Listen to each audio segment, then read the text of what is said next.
The living world. How wonderful is the living world? The wide range of living types is amazing. The extraordinary habitats in which we find living organisms, be it cold mountains, forests, oceans, freshwater lakes, deserts, or hot springs, leaves us speechless. The beauty of galloping horse, of the migrating birds, the valley of flowers, or the attacking sharks evokes awe and a deep sense of wonder. The ecological conflict and cooperation among members of a population and among population of a community, or even the molecular traffic inside a cell, make us deeply reflect on what needed is life. This question has two implicit questions within it. The first is technical one and seek answer to what living is as opposed to the non-living. And the second is philosophical one and seek answer to what is the purpose of life is.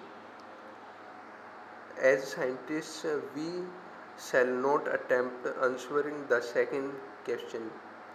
We will try to reflect on what is living. What is living? When we try to define living, we conventionally look for different characteristics exhibited by living organisms: growth, reproduction, ability to sense environment, and mount a stable response come to our mind immediately as a unique feature of living organisms. One can add a few more features like metabolism, ability to self-replicate, self-organize, interact, and emergence to this list. Let us try to understand each of these. All living organisms grow, increase in mass and increase in number of individuals are twin characteristics of growth. A multicellular organism grow by cell division. In plant, this growth is cell division occur continuously through their lifespan. In animals, this growth is seen only up to a certain age. However, cell division occur in certain tissue to replace lost cells. Unicellular organisms grow by cell division. One can easily observe these in vitro cultures by simply counting the number of cells under the microscope. In majority of higher animals and plants, growth and reproduction are mutually exclusive events. One must remember that increase in body mass is considered as growth. Non-living object also grow if we take increase in body mass as a criteria for growth. Mountains and sand mounds do grow. However, these kind of growth exhibit by non-living object by accumulation of material on the surface. In living organisms, growth is from inside. Growth, therefore, cannot be taken as defining property of a living organism. Conditions under which it can be observed in all living organisms have to be explained, and then we understand that it is a characteristic of living system. A dead organism does not grow. Reproduction likewise a characteristic of living organisms. In multicellular organisms, reproduction refers to the production of progeny, processing features more or less similar to those of parents. Invariability and implicity we refer to as sexual reproduction.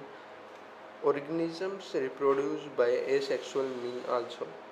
Fungi multiply and spread easily due to the million of asexual spores they produce. In lower organisms like yeast and hydra, we observe budding. In plain area flatworm, we observe true regeneration, that is, A fragmented organism regenerates by the lost part of its body and become new organism. The fungi, the filamentous algae, the protonema of mosses all easily multiply by fragmentation. When it comes to unicellular organisms like bacteria, unicellular algae or amoeba, reproduction is similar with growth, that is increase in number of cells. We have already defined growth as equivalent to increase in cell number or mass. Hence, we notice that in single celled organisms, we are not very clear about the usage of these two terms, growth and reproduction. Further, there are many organisms which do not reproduce, moles, sterile worker bee, infertile human couples, etc. Hence, reproduction also cannot be an all inclusive defining characteristic of a living organism. Of course, no non living object is capable of reproducing or replicating by itself. Another characteristic of life is metabolism. All living organisms are made up of chemicals. These chemicals, small or big, belonging to various classes, size, functions, etc., are continuously being made and changed into some other biomolecule. These conversions are chemical reaction or metabolic reactions. There are thousands of metabolic reactions occurring simultaneously inside living organisms, be they unicellular or multicellular. All plants, animals, fungi, and microbes exhibit metabolism. The sum total of all the chemical reaction occurring in our body is metabolism. No non-living object exhibit metabolism. Metabolic reaction can be demonstrated outside the body in a cell-free system. An isolated metabolic reaction outside the body of an organism performed in a test tube is neither living or nor non-living. Hence, while metabolism is defining feature of all living organisms without exception, isolated metabolic reaction in vitro are not living things but surely living reaction. Hence, cellular organization of the body is the defining feature of a living form. Perhaps the most obvious and technically complicated feature of all living organisms is the ability to sense their surrounding or environment and respond to their environmental stimuli, which could be physical, chemical, or biological. We sense our environment through our sense organs. Plants respond to external factors like light, water, temperature, other organisms, pollutants, etc. All organisms from the prokaryotes to the most complex eukaryotes can sense and respond to environmental cues. Photoperiod affect reproduction in seasonal breeders, both plants and animals. All organisms handle chemical entering their body. All organisms therefore are aware of their surrounding. Human being is the only organism who is aware of himself. That is has self consciousness. Consciousness therefore becomes the defining property of living organism. When it comes to human being, it is all the most more difficult to define the living state. We observe patients lying in coma in the hospital, virtually supported by machines which replace hearts and lungs. The patient is otherwise brain dead. The patient has no self consciousness. Are such patients who never come back to normal life, living or non living? In higher classes, you will come to know that all living phenomena are due to underlying interactions. Properties of tissues are not present in the constituent cells but arise as a result of interaction among the constituent cell. Similar properties of cellular organelles are not present in the molecular constituent of the organelle but arise as a result of interaction among the molecular components comprise the organelle. These interactions result in emergent properties at a higher level of organization. This phenomena is true in the hierarchy of organizational complexity at all levels. Therefore, we can say that living organisms are self-replicating, evolving, and self-regulating interactive systems capable of responding to external stimuli. Biology is the story of life on Earth. Biology is the story of evolution of living organism on Earth. All living organisms, present, past, and future, are linked to one another by the sharing of common genetic material, but to varying degrees. Diversity in the living world. If you look around, you will see a large variety of living organisms, be it potted plants, insects, birds, or your pet, or other animals and plants. There are also several organisms that you cannot see with your naked eyes, but they are all around you. If you were to increase the area that you make observations in, the range and variety of organisms that you see would increase. Obviously, if you were to visit a dense forest, you would probably see a much greater number and kind of living organisms in it. Each different kind of plants, animals, and organisms that you see represents a species. The number of species that are known and described range between 1.7 to 1.8 million. This refers to biodiversity or the number and type of organisms present on Earth. We should remember here that as we explore new areas and even old ones, new organisms are continuously being identified.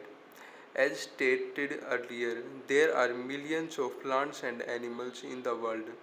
We know the plants and animals in our own area by their local names.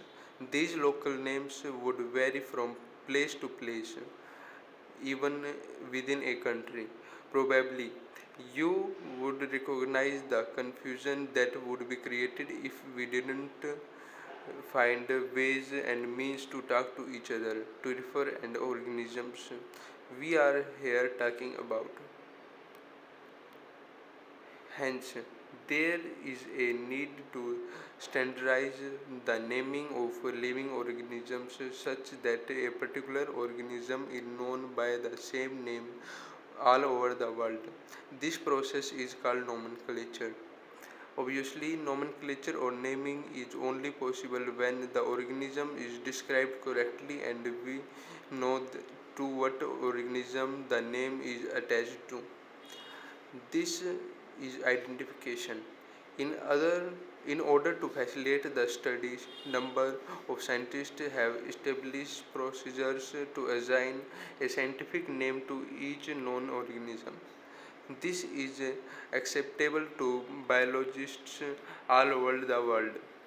For plants, scientific names are based on agreed principles and criteria, which are provided in International Code of Botanical Nomenclature (ICBN). You may ask how the animals named. Animal taxonomists have evolved, evolved International Code of Zoological Nomenclature (ICZN). The scientific name ensures that each organism has only one name. Description of any organism should enable the people in any part of the world to arrive at the same name. They also ensure that such a name has not been used for any other organism. Biologists follow universally accepted principle to provide scientific names to known organisms. Each name has two components, the generic name and specific name, epithet. This system of providing a name with two components is called binomial nomenclature. This naming system was given by Carlos Linnaeus, is being practiced by biologists all over the world. This naming system using a two-word format was found convenient. Let us take the example of mango to understand the way of providing scientific names better. The scientific name of mango is written Mangifera indica. Let us see how it is binomial name. In this name, Mangifera represent the genus while indica is the particular species or a specific epithet. Other universal rules for nomenclature are as follows. Biological names are generally in Latin and written in italics. They are Latinized or derived from Latin irrespective to their origin. The first word of biological name represents the genus while the second component devotes the specific epithet. Both the word in a biological name when handwritten are separately underlined or printed in italics to indicate their Latin origin. The first word denoting the genus starts with a capital letter, while the specific epithet starts with a small letter. It can be illustrated with an example of Mangifera indica. Name of the author appears after the specific epithet that is at the end of biological name and is written in an abbreviated form. Example Mangifera indica Lin. It indicates that this specific was first described by Linnaeus. Since it is nearly impossible to study all the living organisms, it is necessary to devise some means to make it possible. This process is called classification. Classification is the process by which anything is grouped into convenient category based on some easily observable characters. For example, we easily recognize groups such as plants or animals or dogs, cats or insects. The moment we use any of these terms, we associate certain characters with the organism in that group. What image do you see when you think of a dog? Obviously, each one of us will see dogs and not cats. Now, if we were to think of elastians, we know that we are talking about. Similarly, suppose we were to say mammals, you would of course think of animals with external ears and body hairs. Likewise, in plants, if we talk, if we try to talk of wheat, the picture in our mind, picture, sorry, picture in each of our mind will be of wheat plants, not of rice or any other plant. Hence, all of these dogs, cats, mammals, wheat, rice, plants, animals, etc., are convenient category we use to study organisms. The scientific term for these categories is taxa. Here, you must recognize that taxa can indicate category at very different levels. Plant also form a taxa. Wheat is also a taxa. Similarly, animals, mammals, dogs all are taxas. But you know that dog is a mammal and mammals are animals. Therefore, animals, mammals, and dogs represent taxa at a different level. Hence, based on characteristics, all living organisms can be classified into different taxa. This process of classification is the taxonomy. External and internal structure, along with the structure of cells, development processes, processes and ecological information of organisms are essential and form the basic and modern taxonomic studies. Hence, characterization, identification, classification, and nomenclature are the process that are basic to taxonomy. Taxonomy is not something new. Human beings have always been interested in knowing more and more about the various kind of organisms, particularly with reference to their own use. In early days, human beings needed to find source of their basic needs of food, clothing, and shelter. Hence, the earliest classifications were based on the use of various human organisms. Human beings were since long not only interested in knowing about more about different kind of organisms and their diversities, but also the relationship among them. The branch of study was referred to as systematics. The word systematics is derived from the Latin word systema, which means systematic arrangement of organisms. Linnaeus used nature as the title of his publication. The scope of systematics was later enlarged to include identification, nomenclature, and classification. Systematics take into account evolutionary relationship between organisms. Taxonomic categories. Classification is not a single step process but involves hierarchy of steps in which each step represents a rank or category. Since the category is a part of overall taxonomic arrangement, it is called taxonomic category, and all categories together constitute the taxonomic hierarchy.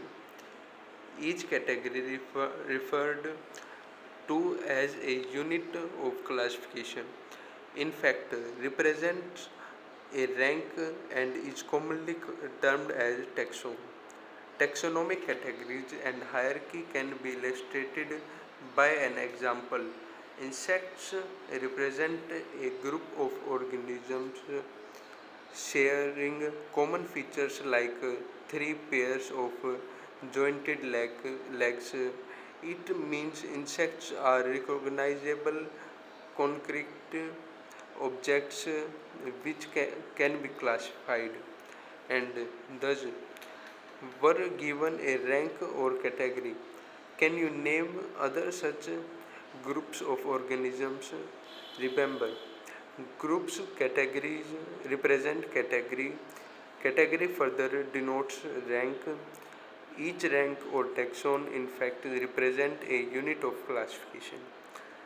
These taxonomic groups categories are distinct biological identities and not merely morphological aggregates. Taxonomical studies of all known organisms have led to the development of common categories such as a kingdom, phylum, or division for plants, class, order, family, genus, and species. All organisms, including those in the plants and animals kingdoms, have species as the lowest category. Now, the question you may ask is how to place an organism in various categories. The basic requirement is the knowledge of characters of an individual or group of organisms. This helps in identifying similarities and dissimilarities among the individuals of the same kind of organism as well as of other kind of organisms. First है species. Taxonomic species studies considered a group of individual organisms with fundamental similarities as a species. One should be able to distinguish one species from the other closely related species based on distinct morphological difference. Let us consider Magnifera indica, Solanum tuberosum, potato, and Penthra leo. All the three names indica, tuberosum, and leo represents the specific epithet, which while the first word Magnifera, Solanum, and Penthra are genera and represent another higher level of taxon or category. Each genus may have one or more than one specific epithets representing different organisms, you but having morphological similarities.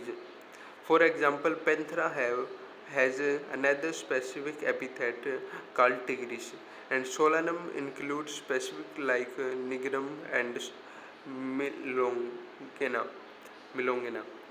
Human beings belongs to the species sapiens, which is grouped as in the genus Homo. The scientific name for human being is written as Homo sapiens. Second है genus. Genus comprise a group of related species which has more characters in common or comparison to species of other genera. We can say that genera are aggregates of closely related species. For example, potato, potato and brinjal are two different species, but both belong to the genus Solanum. Genus Loen, Penthralio, leopard, Panthera pardus, and tigris, tiger, Panthera tigris, with with several common features are all species of the genus Panthera. This genus differs from another genus Phylum, which includes cats. Third है family. The next category, family, has a group of related genera with still less number of similarities as compared to the genus and species. Families are characterized on the basis of both vegetative and reproductive features of plant species. Among plants, for example, these three different genera Solanum, Petunia, and Datura are placed in the family Solanaceae. Among animals, for example, genus Panthera comprising lion, tiger, leopard is put along the genus Felis, cats होती हैं Felis, in the family Felidae. Similarly, if you observe the features of cat and a dog, you will find other similarities and some difference as well. They are separated into two different families, Felidae and Candela, respectively. Order. You have seen earlier that categories like species, genus, and families are based on number of similar characters. Generally, order and other higher taxonomic categories are identified based on the aggregates of characters. Order being a higher category is the assemblage of families which exhibit a few similar characters. The similar characters are less in number as compared to the different genera included in a family. Plant species like Convolvulus, Solanaceae are included in the order Polymonilus, mainly based on the floral characters. The the animal order Carnivora include family like Felidae and Candeli. Class. This category include related order. For example, order Primata comprising monkey, gorilla, and ribbon is placed in the class Mammalia along with other carnivora carnivora that includes animals like tiger, cats, and dog. Class Mammalia has other orders also. Phylum. Classes comprising animals like fishes, amphibians, reptiles, birds, along with mammals, constitute the next higher category called phylum. All these based on the common features like presence of notochord and dorsal hollow neural system are included in the phylum Chordata. In case of plants, classes with a few similar characters are assigned to a higher category called division. Seventh kingdom. All animals being belonging to various various phyla are assigned to the higher category called kingdom Animalia in the classification system of animals. The kingdom Plantae on the other hand is distinct and comprise all plants of various divisions. Henceforth we will refer to these two groups as animals and plant kingdoms. The taxonomic categories from species to kingdom have been shown in ascending order starting with the species in figure 1.1. Figure point 1.1 है ये देख लेना आपसे NCERT में होगा. These are broad categories.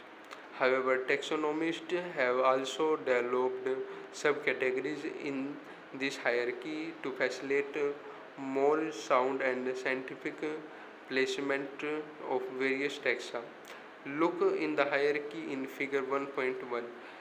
You can recall the basic of arrangement. Say for example, as we go higher from species to kingdom, the number of common characters go on decreasing. Lower the taxa, more the characteristics that the members within the taxon shares. Higher that category, greater is the difficulty of the determining the relationship to other taxas at the same level. Hence, the problem of classification become more complex. ये table इसी में है, NCERT से पढ़ लेना, ये इसमें नहीं होगा. Taxonomical aids. Taxonomic study of various species of plants and animals and other organisms are useful in agriculture, forestry, industry, and in general in knowing our bioresources and their diversity. These study would require correct classification and identification of organisms. Identification of organisms require intensive laboratory and field studies. The collection of actual specimens of plants and animal species is essential and is the prime resource of taxonomic studies. These are also fundamental to studies and essential for training in systematics. It is used for classification of an organism and the information gathered is used also stored along with the specimens. In some cases, the specimen is preserved for future studies.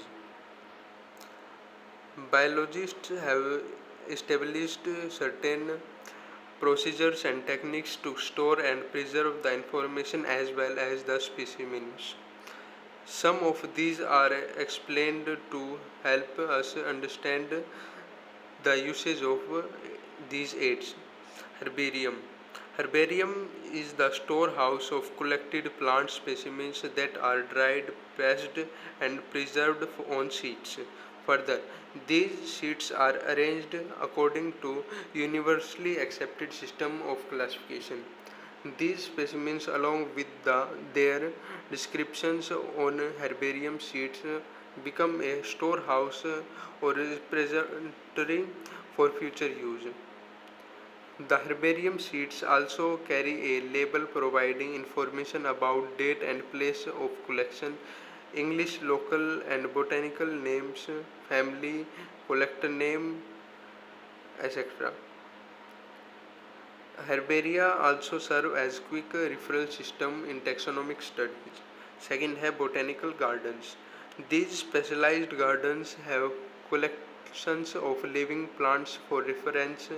Plant species in these gardens are known for identification purpose, and each plant is labeled indicating its botanical or scientific name and its family.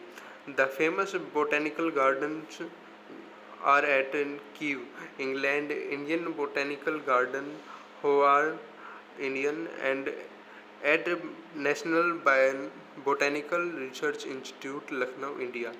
Museum. Biological museums are generally set up in educational institutes such as schools and colleges.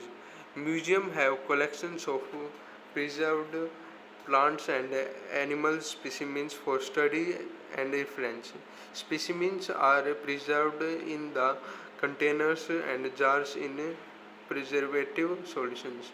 Plants and animals specimens may also be preserved as dry specimens. Insects and preserved in insect boxes after collecting, killing, and pinning.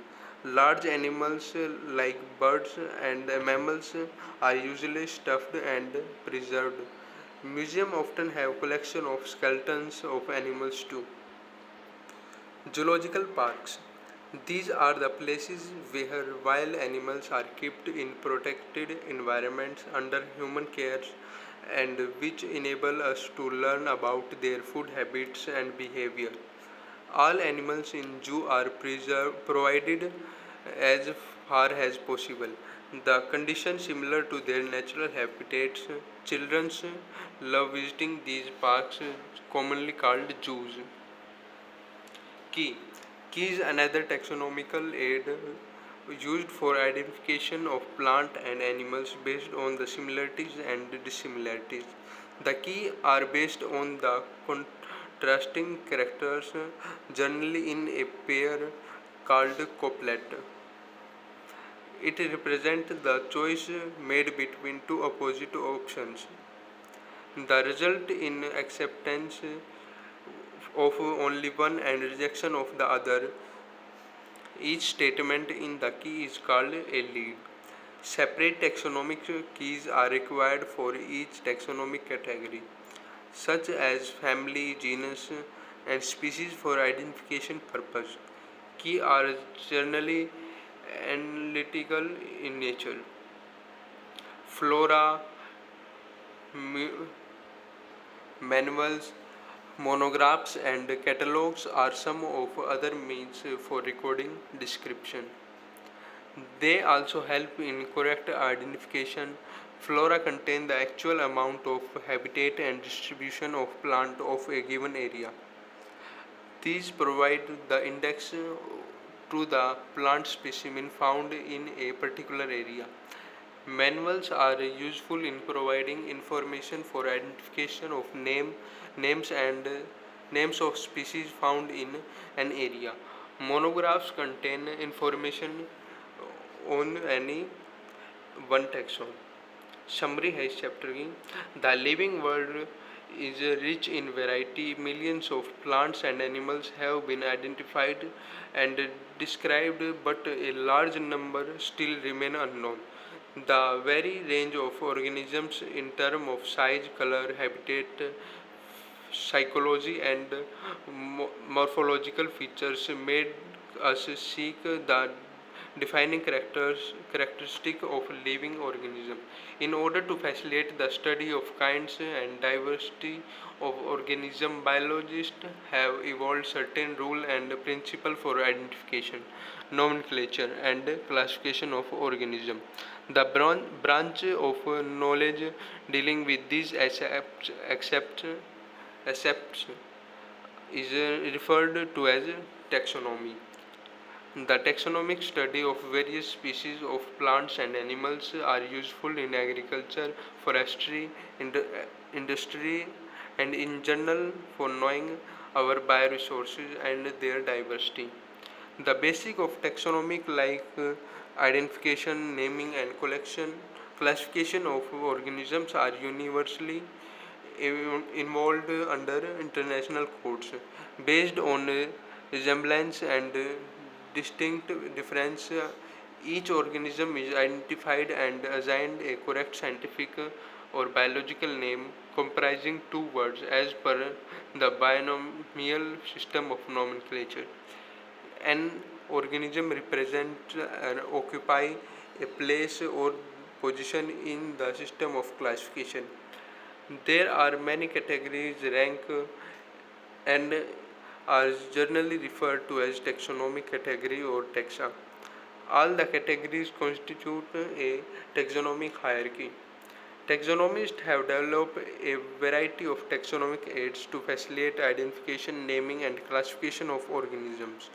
These studies are carried out from the actual specimen which are stored from the field and preserved as referrals in the form of herbaria, museum, and in botanical garden and zoological parks.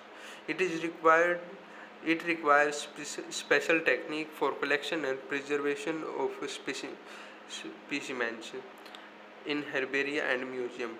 Live specimens, on the other hand, of plants and animals are found on botanical garden or in zoological parks.